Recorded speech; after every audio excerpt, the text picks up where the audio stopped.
kick it off here with number 10. It's DreamWorks. The animated movie company has reached a distribution deal with 20th Century Fox to slice costs as it battles with declining DVD sales. Analysts predict that DreamWorks' income will decline by about 30% this year compared to last year. Dom. Yeah, number 9 is Urban Outfitters. Shares of the retailer are surging in the pre-market after the company posted second quarter earnings that topped the average analyst estimate. The company says the profit was bolstered by a 30% increase over last year's web and mobile traffic. So Urban Outfitters a big mover for sure. Josh.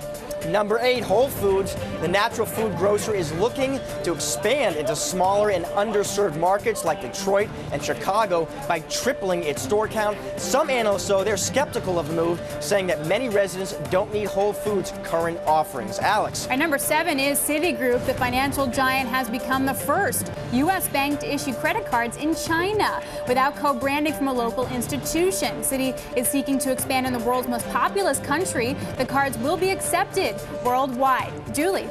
Groupon, number 6. The daily deal site fell to a record low yesterday, trading in under a quarter of its IPO price. Barclays is pessimistic on the share price, downgrading the company from overweight to underweight and setting a price target of $4.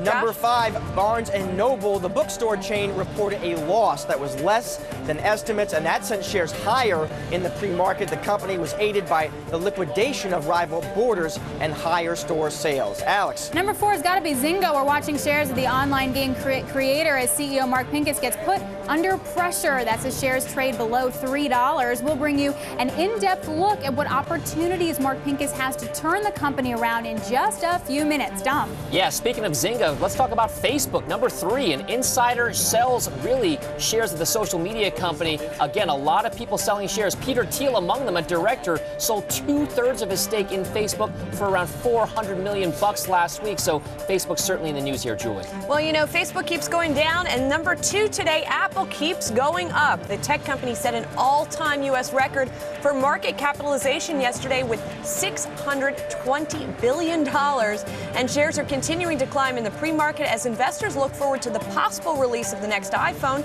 on September 12th. Alex? And our number 1 stock we are watching, Best Buy. Shares of the electronics maker taking a hit this morning. That's after the company missed second quarter earnings estimates and suspended its full year forecast and buyback program. Richard Schulz's plan to take the company private also coming under question with the company's recent decision to elect Hubert Joly as the new CEO.